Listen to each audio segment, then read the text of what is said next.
Existem comportamentos humanos que, à primeira vista, parecem contraditórios, quase ilógicos. Um dos mais intrigantes é o afastamento emocional que surge justamente quando alguém começa a gostar de outra pessoa. Em vez de aproximação, surgem o silêncio, a retração, a frieza aparente ou até o desaparecimento gradual. Para quem observa de fora, esse movimento costuma ser interpretado como desinteresse, imaturidade ou jogo emocional. No entanto, quando olhamos esse fenômeno a partir da psicologia analítica de Carl Gustav Jung, ele revela uma lógica interna profunda, enraizada em conflitos psíquicos que ultrapassam a vontade consciente do indivíduo. Gostar de alguém não é apenas um evento afetivo simples. É uma experiência que mobiliza camadas profundas da psique, tocando conteúdos inconscientes que, muitas vezes, permanecem adormecidos até que um vínculo significativo os desperte. O amor, nesse sentido, não se limita à relação com o outro, mas inaugura um encontro intenso consigo mesmo. É justamente aí que o paradoxo se instala. Aquilo que o ego conscientemente deseja, proximidade, troca, reconhecimento, pode ser vivido, em níveis mais profundos, como ameaça. O afastamento surge, então, não como negação do sentimento, mas como reação defensiva diante da força transformadora que esse sentimento carrega. Para Jung, o ego representa o centro da consciência, responsável pela sensação de identidade, continuidade e controle. Ele organiza a experiência psíquica de forma coerente, mas possui limites claros. Quando uma situação emocional intensa ocorre, como o início de um envolvimento amoroso, o ego é confrontado por conteúdos do inconsciente pessoal e, muitas vezes, do inconsciente coletivo. Esses conteúdos não se apresentam de maneira ordenada, eles emergem carregados de emoção, imagens, memórias e reações automáticas. É nesse momento que os complexos entram em cena. Os complexos são núcleos psíquicos autônomos formados por experiências emocionais significativas, geralmente ligadas a feridas antigas.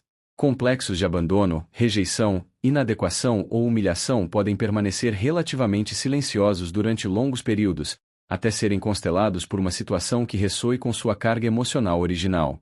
Gostar de alguém costuma ser um dos gatilhos mais poderosos para essa constelação. O simples ato de desejar proximidade pode reativar memórias inconscientes de perda, rejeição ou dor, fazendo com que o indivíduo reaja não ao presente, mas a um passado ainda não elaborado.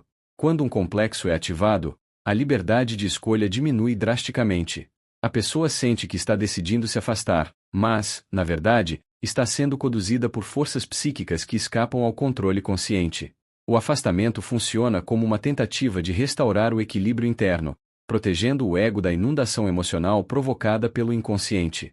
Assim, o distanciamento não é sinal de frieza emocional, mas de um excesso de emoção que o ego não consegue sustentar. Outro elemento central para compreender esse comportamento é o papel da persona. A persona, segundo Jung, é a máscara social que o indivíduo constrói para se adaptar ao mundo, ser aceito e reconhecido.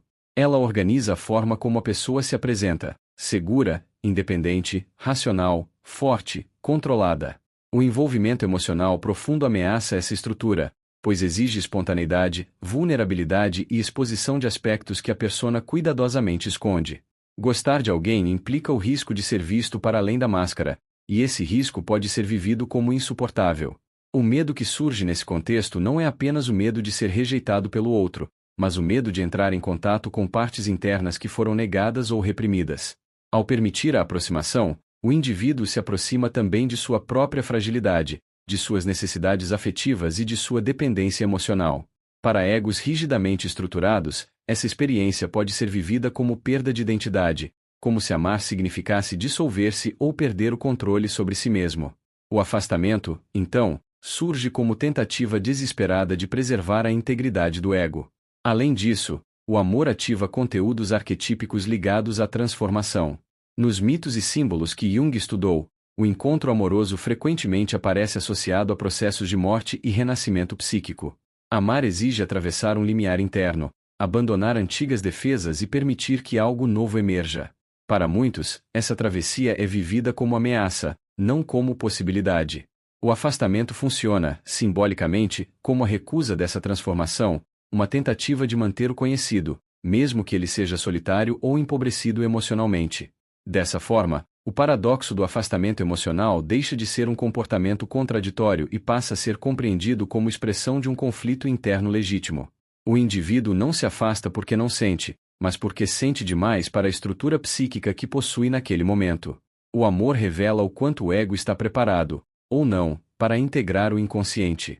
E é justamente nesse ponto que se abre o caminho para compreender camadas ainda mais profundas desse processo, pois aquilo que provoca medo e afastamento costuma estar intimamente ligado aos aspectos da psique que foram relegados à sombra. Se no primeiro movimento o afastamento pode ser compreendido como uma reação do ego diante da intensidade do vínculo, em um nível ainda mais profundo ele se revela como um encontro direto com a sombra. Para Jung, a sombra representa tudo aquilo que o indivíduo não reconhece ou não aceita em si mesmo. Não se trata apenas de impulsos considerados negativos, mas de emoções, desejos e necessidades que foram reprimidos porque, em algum momento da vida, pareceram incompatíveis com a imagem que a pessoa precisava sustentar para ser amada, aceita ou protegida. Quando alguém começa a gostar de outra pessoa, essa construção interna cuidadosamente organizada é colocada em risco, pois o afeto tem a capacidade singular de iluminar exatamente aquilo que foi empurrado para a escuridão.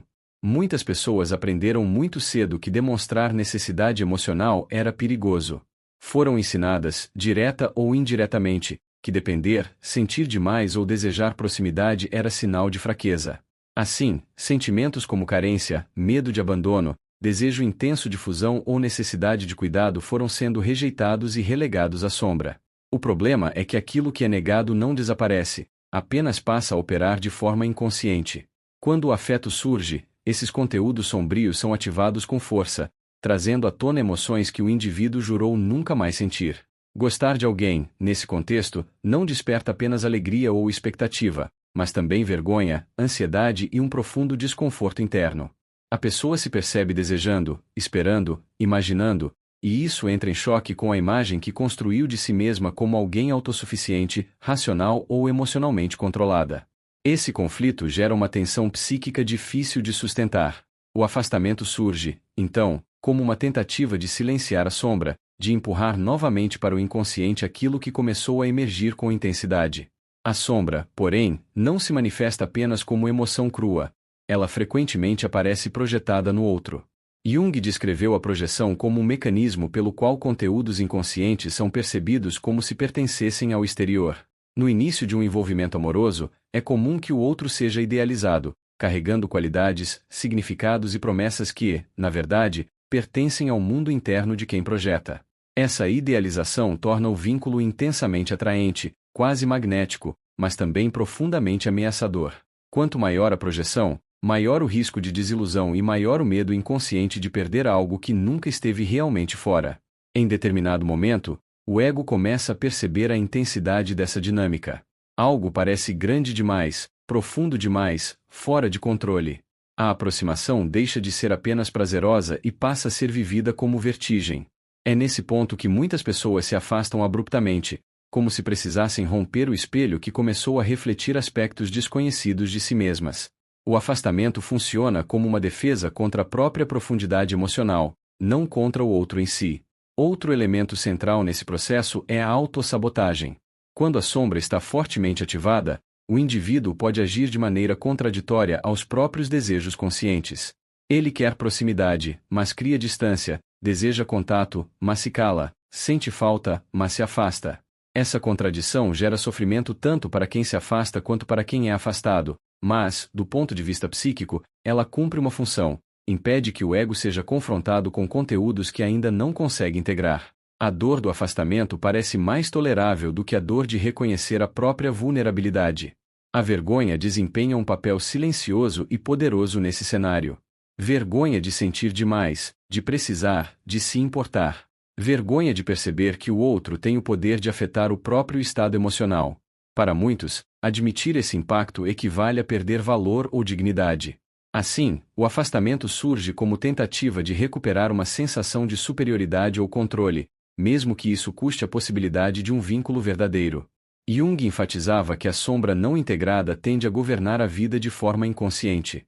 Quanto mais o indivíduo tenta se afastar dela, mais ela se manifesta em sintomas, padrões repetitivos e comportamentos autodestrutivos. O afastamento emocional, nesse sentido, não é apenas uma escolha momentânea, mas parte de um padrão que se repete ao longo das relações. O amor, ao tocar a sombra, revela o quanto o indivíduo ainda luta contra partes essenciais de si mesmo. Esse confronto, embora doloroso, carrega em si um potencial transformador. A sombra não emerge para destruir o ego, mas para ampliar a consciência. No entanto, enquanto o indivíduo não reconhece esse movimento, o impulso de afastamento continuará surgindo como resposta automática sempre que o afeto ameaçar iluminar aquilo que foi mantido no escuro. É nesse ponto que o vínculo amoroso deixa de ser apenas uma relação interpessoal e passa a tocar estruturas ainda mais profundas da psique, preparando o terreno para o encontro com imagens internas que moldam a forma como se ama e se teme amar.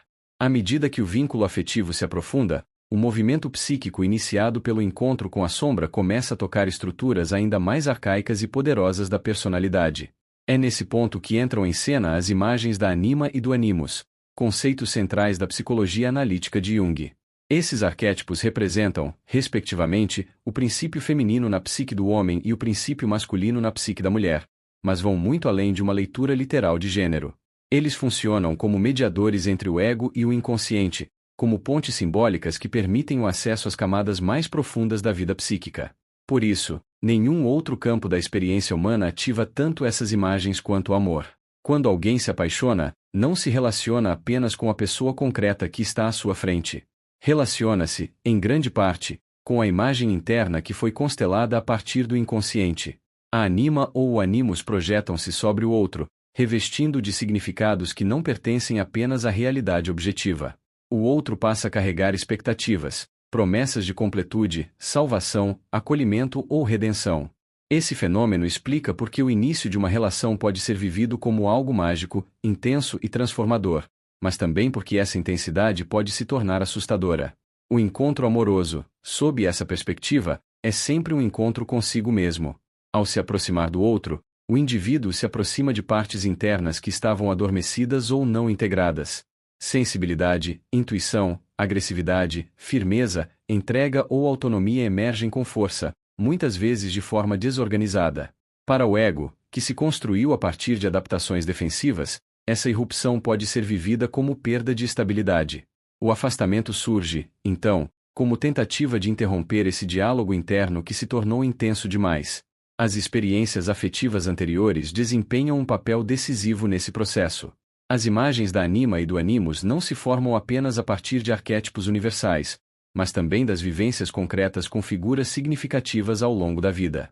Relações marcadas por abandono, traição, frieza emocional ou invasão criam imagens internas feridas, associando intimidade à dor.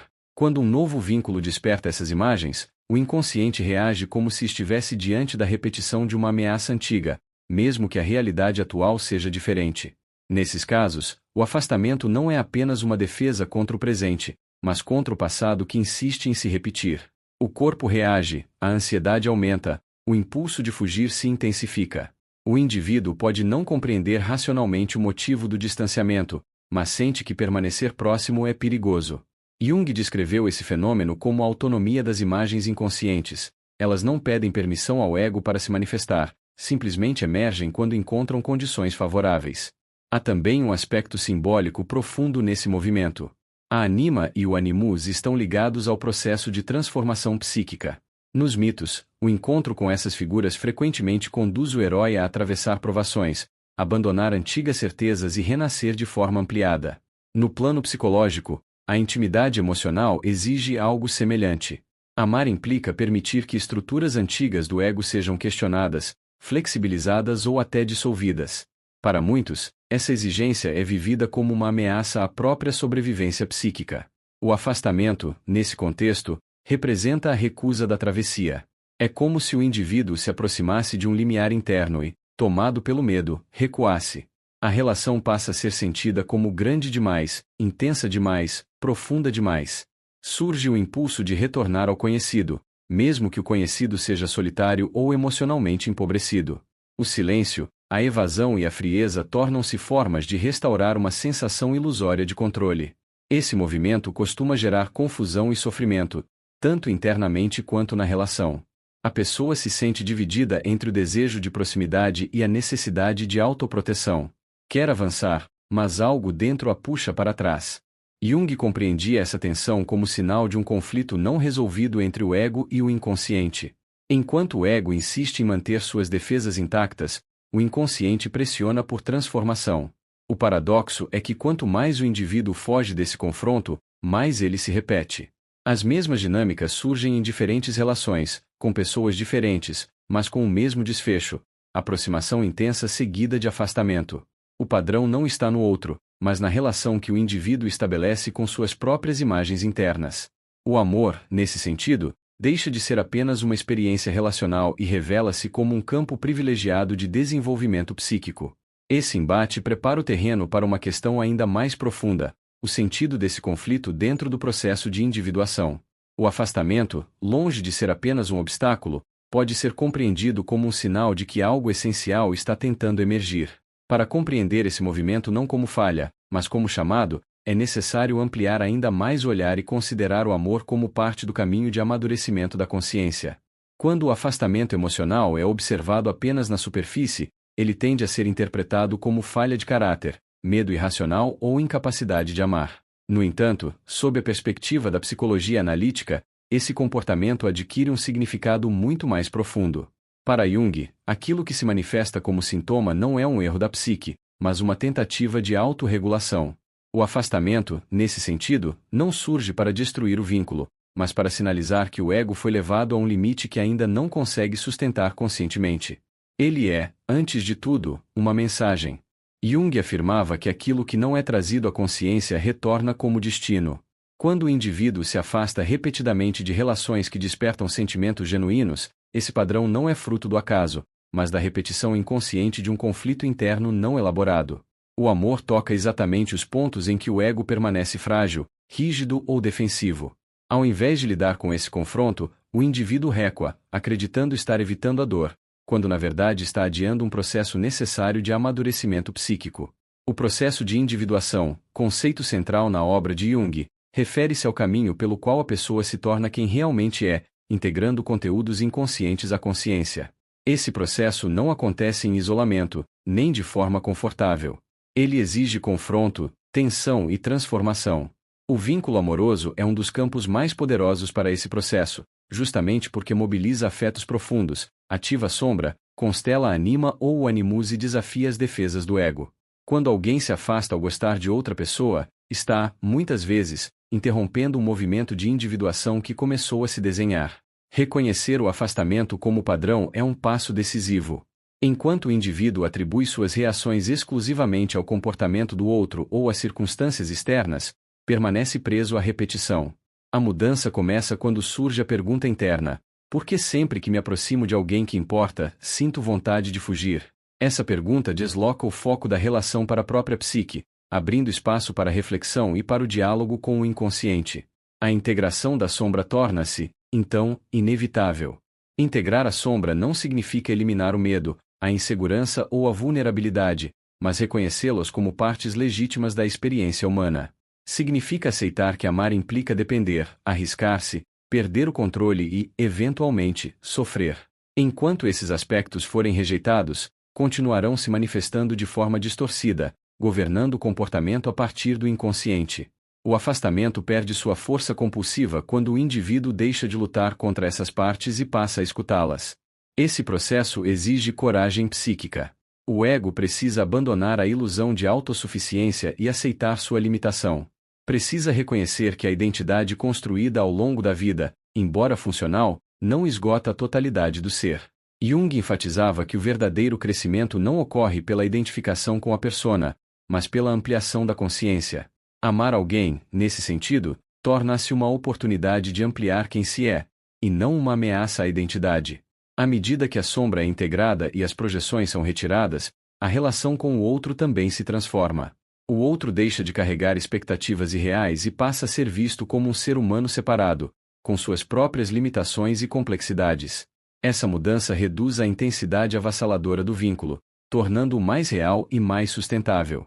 O medo diminui não porque o risco desaparece, mas porque o ego se fortalece o suficiente para lidar com ele. O amor, então, deixa de ser vivido como perda de si e passa a ser experimentado como expansão. A proximidade emocional já não ameaça a identidade, mas contribui para seu aprofundamento. O indivíduo percebe que não precisa se afastar para se preservar, pois aprendeu a sustentar a tensão entre autonomia e vínculo. Esse é um dos sinais mais claros de amadurecimento emocional dentro do processo de individuação. Superar o impulso automático de afastamento não significa eliminar o medo ou garantir relações sem dor. Significa assumir a responsabilidade pelo próprio mundo interno e reconhecer que os maiores conflitos não estão no outro, mas na relação que se estabelece consigo mesmo. Jung via o amor como uma das experiências mais exigentes do desenvolvimento humano, justamente porque ele nos confronta com aquilo que ainda não somos capazes de integrar. Quando o afastamento é compreendido dessa forma, ele deixa de ser apenas um problema relacional e passa a ser visto como um chamado à consciência. Um chamado para crescer, para amadurecer e para atravessar os limiares internos que o afeto inevitavelmente revela. O amor, longe de ser um obstáculo, revela-se como um dos caminhos mais profundos para o encontro consigo mesmo e para a construção de uma vida psíquica mais inteira.